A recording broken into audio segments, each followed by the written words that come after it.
Right. Let's talk about coaching. Why do I love it? What is it? How have I benefited from it? And what makes my coaching different from other coaches? There's a lot to go through there. And so, first of all, why do I love it? Like, what what has drawn me to this? Coaching, counseling, and therapy, they're all really similar in a lot of respects. And there's a lot of good stuff that you can, a lot of benefit to be had from engaging with any of them. Some of the benefit is across all the disciplines. Some of the benefit is available no matter which one you choose to engage with. And things like having somebody to listen to, uh, somebody who can give you perspective on where you are and what's going on in your life, and knowing that there's somebody who is going to hold a non-judgmental space for you to process whatever it is that you're going through.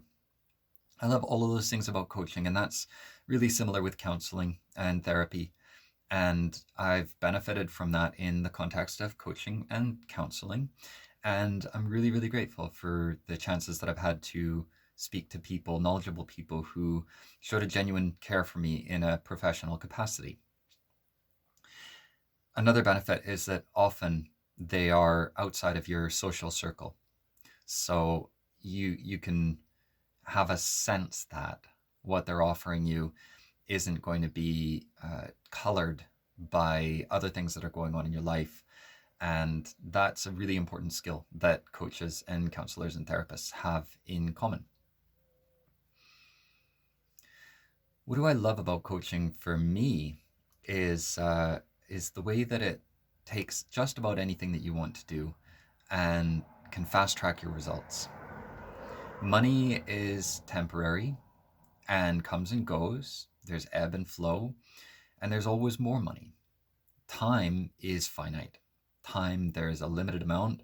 We only get so much, and once it's gone, it's gone. I don't know exactly how much time I have, but I know that I have more time to be effective in my life and in my work because I've engaged with coaching, because I've made the choice to spend time with coaches and invest in my own growth in that way. There's a lot of levels to that as well.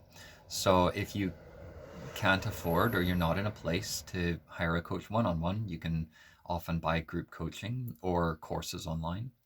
If you're not in a place to do that, there are books that you can buy and read.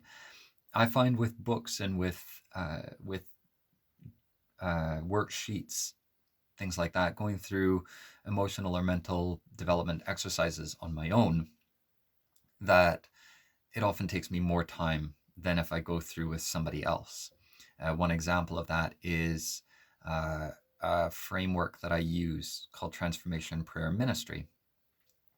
And I've been working through this with a group lately, and having somebody there to hold the other end of the conversation for me brings about so much more in terms of results than doing it all on my own.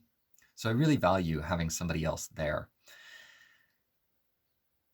What does this mean for most people? Well, mostly it means that if you're stuck, if you're in a place where you don't know what to do next, there are steps that you can take.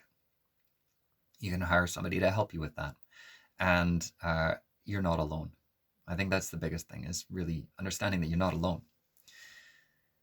Where I'm working uh, with pornography addiction and compulsive behaviors, that's what I focus a lot of my coaching on.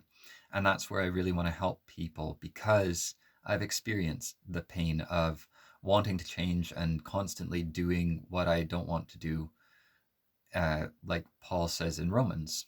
And the very thing that I do not want to do, that thing I do. I've experienced that pain and not knowing how to get out of it, and not understanding that I was not even understanding that I was approaching it at the wrong angle, from the wrong end of the problem, until I engaged with coaching, until I had help to start to transform my thinking and beliefs. And when I did, a whole bunch of stuff changed. And that's amazing. And I love that.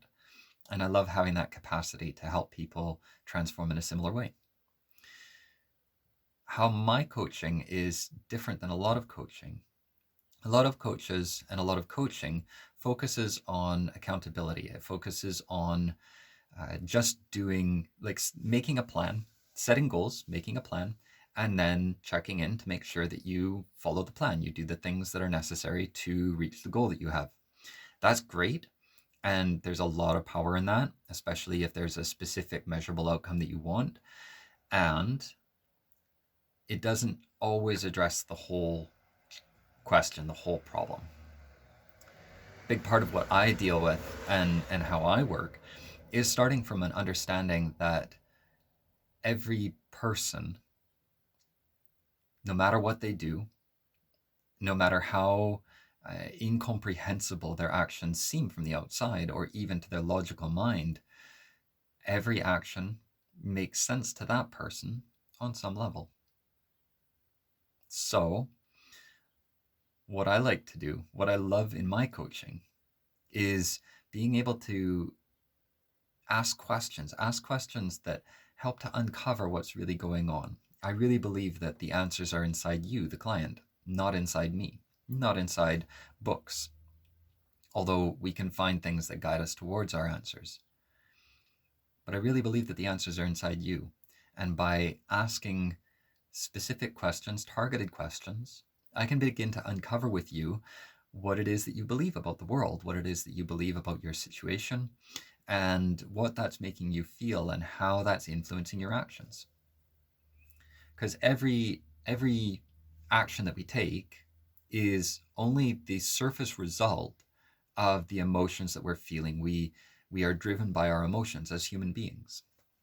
We're emotional, and that's what drives a lot of our actions. There is will and there's choice, so we can take logical information, filter it through our will, what we want to do and what we don't want to do, and override our emotions sometimes, but it's always going to feel um, a little bit uncomfortable. It's going to be difficult, and we're not going to be able to live fully into whatever it is that we're trying to do when we are overriding our emotions with our will.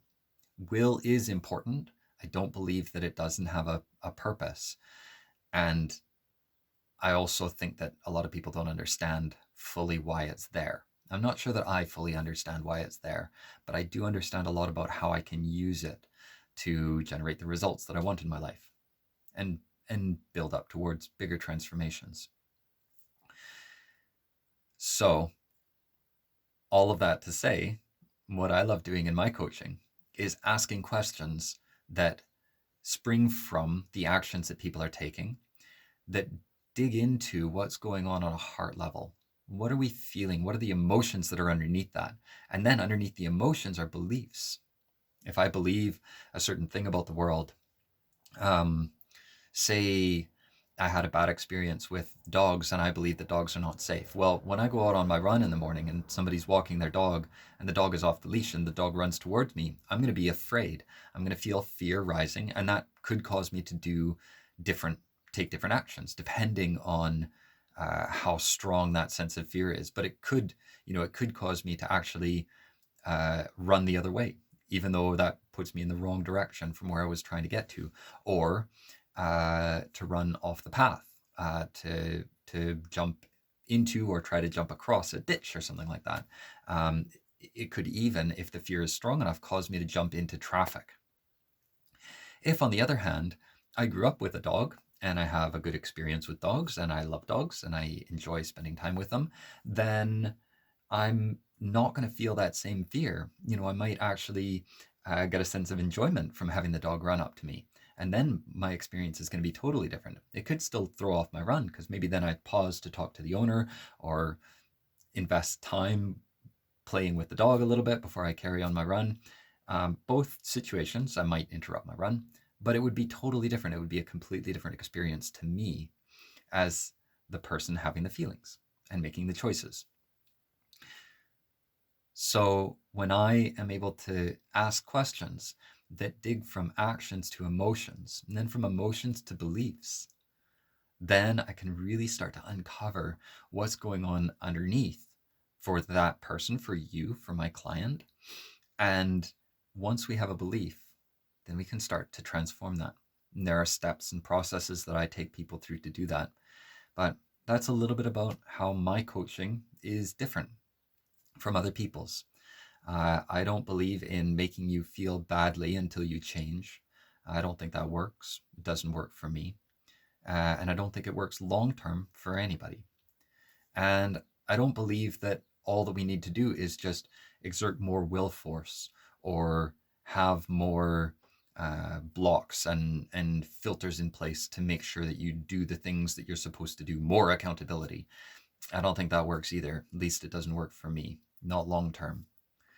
So, uh, all of that is to kind of frame the coaching that I like to do, what I love about coaching, and so I pass the mic over to you. The ball's in your court. Um, are there things that you've been struggling with that you would want to get help working through? Maybe there's compulsive behavior that you can't seem to control and that you would like to get freedom from. Maybe you're curious about this and you would just like to learn a little bit more. You can follow me on Instagram. That's where I'm quite active lately. And my handle is at Granite Bear Coaching. You can stalk me on Facebook. You can find me there. I'm Scott White on Facebook. You can ask to join one of my groups or follow my business page over there.